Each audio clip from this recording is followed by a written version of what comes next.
Hi and welcome to your UOW update for Week 7 Spring Session. I'm Jemmah.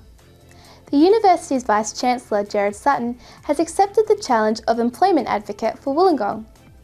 The new task force announced by Prime Minister Julia Gillard during her visit to the Innovation Campus last week. And we are of course providing, with the collaboration of the state government and the collaboration of BlueScope, a $30 million package to work with the local community to diversify the economy here.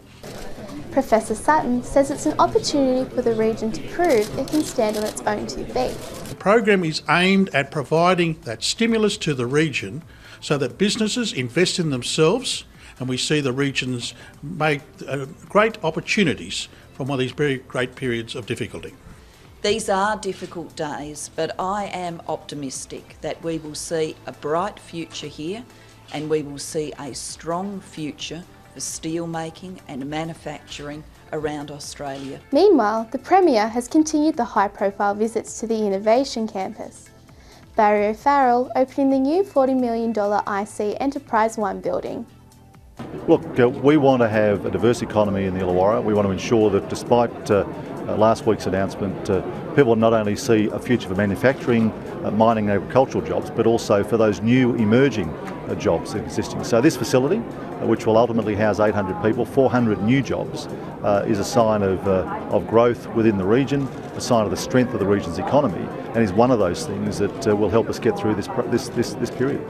Sex, lies and dirty deals. The 2005 ICAC investigations into allegations of corruption involving developers, councillors and former staff of Wollongong City Council is again in the spotlight, or rather Merrygong Theatre stage lights, in their latest production, The Table of Knowledge.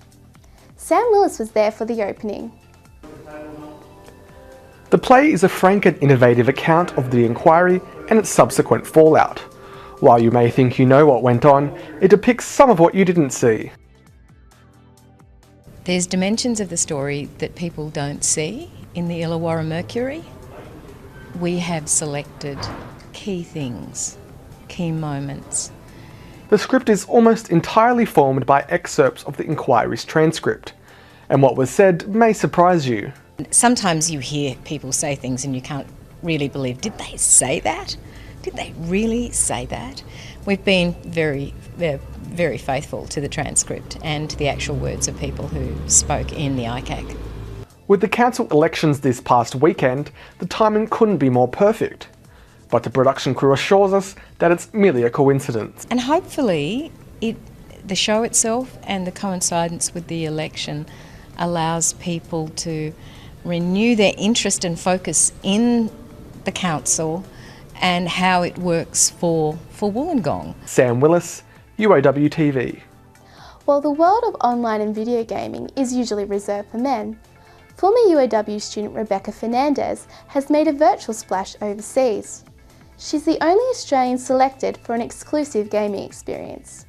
Meg Collins has more. Video games can take many people into another world, but for Rebecca Fernandez it wasn't another world, but to the E3 Gaming Conference in Los Angeles. Rebecca was the only Australian given a scholarship to attend the exclusive event. And I got a call from Jack Bogdan, who's in charge of scholarships, and he rang me up really early in the morning and I was asleep, and so he gave me a call and said, congratulations, you're one of the 15 scholars for E3.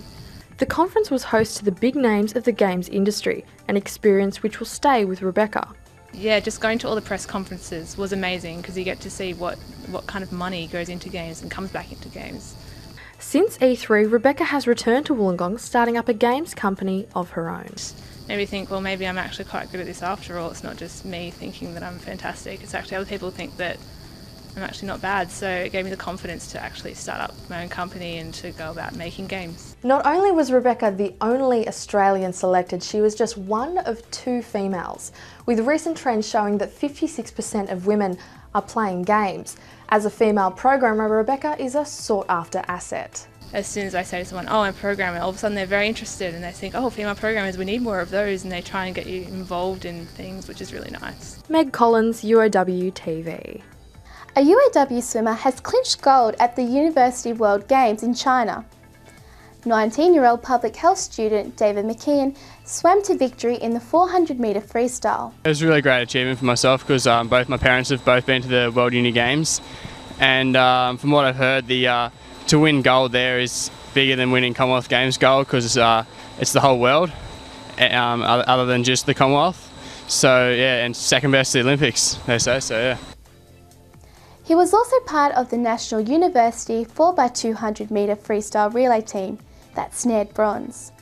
It's great to represent the University of Wollongong and to bring back a medal. I don't know if might have been the first time that Wollongong's won a gold medal at the University Games, World University Games, but yeah, it's great to bring a gold medal back home. If you think you've been seeing red a little more than usual, you'd be right.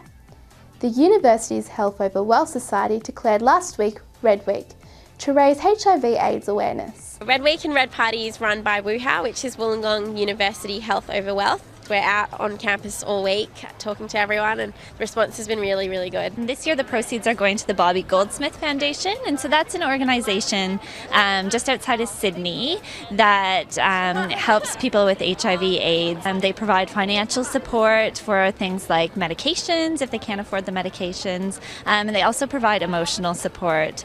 So it's a really worthy cause. We've got a Facebook page set up, and we've got so many students from UOW all logging into that, inviting all their friends. Everyone's really keen, and people wearing red, which is very good to see. We've plastered posters everywhere that's advertising Red Week and Red Party, and it's been quite good. So everybody wear red. It's a good event. Bronze. Just a reminder before we go, it's Coffee for a Cause Week at UOW, an event brewing up support for scholarships one coffee at a time. And that's our update for this week. Don't forget, you can follow us on Facebook and Twitter. Just search UOWTV. I'm Jemmah Kelly. Have a great week.